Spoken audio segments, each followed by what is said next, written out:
Rimi, police താങ്കളെ ചോദ്യം ചെയ്തുവോ?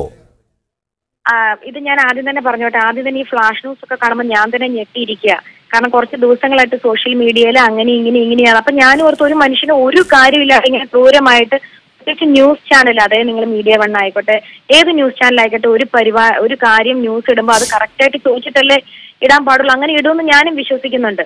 ആദ്യം തന്നെ ഞാൻ പറയാൻ ആഗ്രഹിക്കുന്നത്, ഈ ഞാനും ദിലീപും കാവ്യൊക്കെ ആയിട്ട് സാമ്പത്തിക ഇടപാട്, അതാണ് എനിക്ക് ഏറ്റവും ചിരി വരുന്നത്. അവരുമായിട്ട് ഒരു സ്ഥലമോ ഒരു ബിസിനസ് പാർട്ണർഷിപ്പോ എന്റെ അക്കൗണ്ടിലോട്ട് പൈസ വരികയോ ഒന്നും ചെയ്തിട്ടില്ല. അങ്ങനെയാണെന്നുണ്ടെങ്കിൽ 2 വർഷം മുമ്പ് ആദായ നികുതി വകുപ്പ് റെയ്ഡ് വരുമ്പോൾ എന്തെങ്കിലും അവർക്ക് കണ്ടുപിടിക്കാം, അല്ലെങ്കിൽ അന്വേഷണ ഉദ്യോഗസ്ഥരോട് നിങ്ങൾക്ക് ഡയറക്റ്റ് ചോദിക്കാം. ഞാനും ദിലീപോ കാവ്യമായിട്ട് എന്തെങ്കിലും ഒരു 5 പൈസയുടെ ഒരു സ്ഥലമോ ഇതൊന്നും ഇല്ലാണ്ട് സാമ്പത്തിക ഇടപാടുകൾ കൊണ്ട് എന്റെ അക്കൗണ്ടിലോട്ട് കോടികൾ കൈമാറി, എവിടെ ആര് പറയുന്നു ഇത്? ഒരാളെ ചുമ്മാ നിരപരാധിയായ ഒരാളെ വെറുതെ പറയുമ്പം, അല്ലെങ്കിൽ ന്യൂസിൽ ഇടുന്നതിന് മുമ്പ് ഒരു വാക്ക് നിങ്ങൾക്ക് എന്റെ അടുത്ത് ചോദിച്ചിട്ടെങ്കിലും ഒന്ന് ഇടായിരുന്നു. ഒരു വലിയ വിഷമം മാത്രമേ ഉള്ളൂ എനിക്ക്. എന്റെ അടുത്ത് ബൈജു പൗലോസ് പറഞ്ഞ അദ്ദേഹം ഫോണിൽ വിളിച്ചിട്ട് നിങ്ങളെ ഒന്നും നേരിട്ട് കാണുകയോ ഇങ്ങോട്ട് വിളിക്കേണ്ട ഒരു കാര്യമില്ല, പക്ഷെ അമേരിക്കൻ പരിപാടിയിലൊക്കെ 2 പ്രാവശ്യവും പങ്കെടുത്ത ആൾ, അല്ലെങ്കിൽ അവരുടെയൊക്കെ സുഹൃത്തുക്കൾ എന്ന രീതിയിൽ ഞങ്ങൾക്ക് ചോദിക്കേണ്ടത് ഞങ്ങളുടെ ബാധ്യതയാണ് എന്നുള്ള രീതിയിൽ ഒരു 2 വാക്ക് ചോദിച്ചു. എങ്ങനെയാണ് പരിചയം, അല്ലെങ്കിൽ ആ ഷോയ്ക്ക് പോയിരുന്നു, അവരുമായിട്ടുള്ള സൗഹൃദം, ഇതിനെ പറ്റിയൊക്കെ കുറച്ച് കാര്യങ്ങൾ ചോദിച്ചു. അപ്പൊ ഞാൻ ചോദിച്ചു, വേറെ പ്രശ്നമൊന്നുമില്ലല്ലോ? ഇല്ല റീമി ഈ കേസുമായിട്ട് യാതൊരു ബന്ധവുമില്ലെന്ന് ഞങ്ങൾക്കറിയാം, പക്ഷെ ഞങ്ങളുടെ അന്വേഷണത്തിന്റെ ഭാഗമായിട്ട് ഞാൻ ഈ ന്യൂസ് കണ്ടപ്പോൾ തിരിച്ച് വീണ്ടും അദ്ദേഹത്തെ വിളിച്ചു. അപ്പൊ അവർ പറഞ്ഞു, ഈ ന്യൂസ് കാണുമ്പോൾ തന്നെ നിങ്ങൾക്ക് മനസ്സിലാക്കിക്കൂടെ, ഞങ്ങളല്ല ഈ വാർത്ത മീഡിയക്കാർക്ക് കൊടുത്തത്. പിന്നെ ഞങ്ങളോട് ഇത് ചോദിക്കേണ്ട കാര്യമില്ല, എന്തെങ്കിലും ഉണ്ടെങ്കിൽ ഞങ്ങളോട് അവർ ചോദിക്കട്ടെ, ഞങ്ങൾ ഡയറക്റ്റ് ആയിട്ട് പറഞ്ഞാൽ മാത്രം റിമി വിശ്വസിക്കേണ്ട കാര്യമല്ലേ ഉള്ളൂ. ഇവിടുന്ന് ഓരോ കാര്യം കേട്ടിട്ട് ഞങ്ങൾ ചോദിച്ചു ഞങ്ങൾക്ക് എന്ത് മറുപടിയാണെന്നാണ് അദ്ദേഹം എന്നോട് പറഞ്ഞത്. ബൈജു പൗലോസ് എന്ന ഉദ്യോഗസ്ഥനാണ് എന്നെ വിളിച്ചത്. റിമി, ഇക്കാര്യത്തിൽ സംശയം ഉണ്ടാകുന്നത്, ഇദ്ദേഹവുമായി ബന്ധപ്പെട്ട് ഈ യാത്ര നടത്തുക അല്ലെങ്കിൽ കലാപരിപാടികളിൽ പങ്കെടുക്കുക എന്നത് 1-2 ആളുകൾ മാത്രമല്ല, ഒട്ടനവധി ആളുകളുണ്ട്. അറിയാമല്ലോ, ഞാൻ എത്ര വർഷമായിട്ട് ഇവരുടെ എല്ലാം ഈ പറഞ്ഞ ഈ ആർട്ടിസ്റ്റുകളുടെ എല്ലാം സൗഹൃദം എനിക്കുണ്ട്. അതെല്ലാവർക്കും അറിയാവുന്ന കാര്യമാണല്ലോ. അപ്പൊ ചോദ്യം ചെയ്തത് റിമിയെ മാത്രമല്ല, അദ്ദേഹത്തോടൊപ്പം ഉണ്ടായിരുന്ന സകല കലാകാരന്മാരെയും പോലീസ് ചോദ്യം ചെയ്യുന്നുണ്ടെന്നാണോ, കലാകാരികളെയും? അതൊന്നും എനിക്കറിയത്തില്ല. അതിപ്പോ ഞാൻ അവരോട് ചോദിക്കാനും പോലും. പക്ഷെ അവര് പറഞ്ഞാൽ ഞങ്ങൾ അന്വേഷണത്തിന്റെ ഭാഗമായിട്ട് ഞാൻ പ്രത്യേകം ലാസ്റ്റ് ചോദിച്ചു, സാറേ വേറെ പ്രശ്നമൊന്നുമില്ലല്ലോ? ഇല്ല റിമി, ഈ കേസുമായിട്ട്, നടിയെ ആക്രമിച്ച കേസുമായിട്ട് എനിക്ക് യാതൊരു ബന്ധവുമില്ല എന്നുള്ള കാര്യം ഞങ്ങൾക്കറിയാം. പക്ഷെ ഒരു അന്വേഷണത്തിന്റെ ഭാഗമായിട്ട് ജസ്റ്റ് ചോദിച്ചതേ ഉള്ളൂ. ഞാൻ ഒന്നും കൂടെ അടിവരായിട്ട് പറയുകയാണ്, ഈ സോഷ്യൽ മീഡിയയിലൊക്കെ വരുന്ന സാമ്പത്തിക ഇടപാടെന്നൊരു സംഭവം എനിക്ക് ചിന്തിക്കാൻ പോലും പറ്റില്ല. അങ്ങനെ ഒരു കാര്യമേ ഇല്ല. സോഷ്യൽ മീഡിയയിൽ പലതരത്തിലുള്ള വാർത്തകൾ വരുന്നുണ്ട്, അതെല്ലാം വസ്തുതാപരമായിരിക്കണം എന്നില്ല. പക്ഷേ ഞങ്ങളെ സംബന്ധിച്ചോളം പോലീസ് സോഴ്സ് ആണ് ഇതുമായി ബന്ധപ്പെട്ട വിവരം. ബൈജു പൗലോസിനെ വിടാം, പോലീസിന് സോഴ്സിൽ നിന്ന് കിട്ടുന്ന വിവരങ്ങൾ വെച്ചിട്ടാണ് വാർത്ത കൊടുക്കുക. പോലീസുകാരുടെ കാര്യം അറിയത്തില്ല. എന്നെ വിളിച്ച് അദ്ദേഹത്തിന്റെ പേര് ഞാൻ ചോദിച്ചു. അപ്പൊ ബൈജു പൗലോസ് എന്നാ പറഞ്ഞ്. ഇപ്പൊ ഒരു 5 മിനിറ്റ് മുമ്പ് ഞാൻ അദ്ദേഹത്തെ വീണ്ടും തിരിച്ചു വിളിച്ചു. എന്നെ വിളിച്ച ആളോടല്ലേ എനിക്ക് ചോദിക്കാൻ പറ്റത്തുള്ളൂ. ഞാൻ പറയട്ടെ, വേറെ കാര്യം ചോദിച്ചോട്ടെ. നിങ്ങൾ ഈ സാമ്പത്തിക ഇടപാടിന്റെ കാര്യം പറയുമ്പോൾ ഇൻകം ടാക്സ് ഓഫീസേഴ്സ് അവര് പറയട്ടെ, അവർ 2 വർഷം മുമ്പ് വന്നതല്ലേ.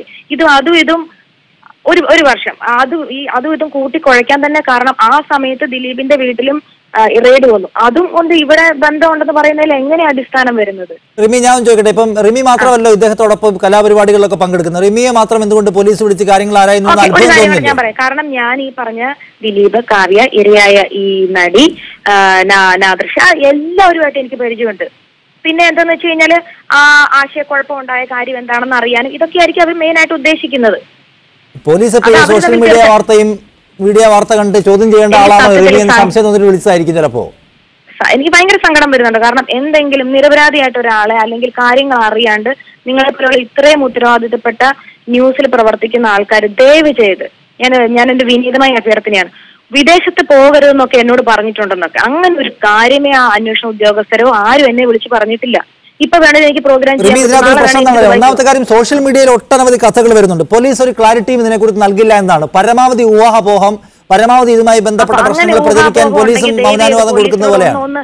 പോലീസിനോട് ഒന്ന് ചോദിച്ചിട്ട് നമ്മൾ ന്യൂസ് കൊടുത്തു കഴിഞ്ഞാൽ നമുക്ക് നല്ലതല്ലേ? ദയവേത് ഞാൻ നിങ്ങളൊരു റിക്വസ്റ്റ് ആണ്, നിങ്ങളുടെ വീട്ടിൽ ഇങ്ങനെ പോലെ ഒരു സംഭവം നടന്നു കഴിഞ്ഞാൽ നിങ്ങൾക്ക് ആർക്കെങ്കിലും പരിചയമില്ലാത്ത, ഒരു തെറ്റും ചെയ്യാത്ത ഒരാളെ പറ്റി പക്വതാരഹിതമായി ഞങ്ങൾ എന്തെങ്കിലും വാർത്ത കൊടുത്തു എന്ന് റിമിക്ക് ആരോപിക്കാൻ ഉണ്ടാവില്ല. അങ്ങനെ കൊടുത്ത ശീലം ഞങ്ങൾക്കില്ല. അത് ഞാൻ പറഞ്ഞ ഓൺലൈൻ മീഡിയയെ കുറിച്ചാണ്. ഞാൻ പറഞ്ഞ റിമിയെ കാര്യങ്ങൾ അന്വേഷിച്ചുവല്ലോ, ഈ കാര്യത്തിൽ കേസിനെ സഹായിക്കുന്ന എന്തെങ്കിലും വിവരങ്ങൾ റിമിക്ക് കൊടുക്കാൻ കഴിഞ്ഞിട്ടുണ്ടോ?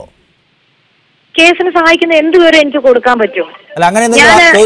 ഇല്ല, ഒന്നുമില്ല. ജസ്റ്റ് ഈ എന്താ പറയാ, ഈ വാർത്ത ഞാൻ സത്യം പറഞ്ഞ മനോരമ ന്യൂസിലൂടെ അറിഞ്ഞപ്പോ ഞാൻ അന്നത്തെ ദിവസം കാവ്യനെ വിളിച്ചു. കാരണം അറിയാലോ, കാരണം ഞങ്ങൾ ഫ്രണ്ട്സ് ആയിട്ട് ഇങ്ങനെ ഒരു കാര്യം കേട്ടു, നീ അറിഞ്ഞോ എന്ന് ചോദിച്ചു വിളിച്ചു. ഇരയ്ക്ക് മെസ്സേജ് അയച്ചു ഞാൻ. അത്രേ ഉണ്ടായുള്ളൂ. അതിനുശേഷം ഈ ഇര എന്ന് പറഞ്ഞ കുട്ടിയായിട്ട് ഞാൻ തന്നെ ഞങ്ങൾ സംസാരിക്കുകയും മെസ്സേജ് അയക്കുകയും ഒക്കെ ചെയ്യുന്നുണ്ട്. അവരുടെ അച്ഛൻ മരിച്ചപ്പോ ഞാൻ പോയി, എന്റെ അച്ഛൻ മരിച്ചപ്പോ അവരുടെ വീട്ടിൽ നിന്ന് അച്ഛനും അമ്മയും ഒക്കെ ഒന്നും അങ്ങനെ ഞങ്ങൾ തമ്മിൽ ശത്രുത ഉണ്ടെന്നൊക്കെയാ പറയണേ. എന്ത് ശത്രുത? ഒരു ശത്രുതയില്ല. പിന്നെ സോഷ്യൽ മീഡിയ വളരെ ക്രൂരമായിട്ടാണ് നമ്മളോടൊക്കെ ചെയ്യുന്നത്. അപ്പൊ ഈ കേസിൽ പോലീസിന് പറയുന്ന റിമിയുമായി ബന്ധപ്പെട്ട എല്ലാ ആക്ടിവിറ്റീസും കഴിഞ്ഞു, ഇനി മേലാൽ പോലീസ് റിമിയുടെ ഭാഗത്തേക്ക് വരികയില്ല?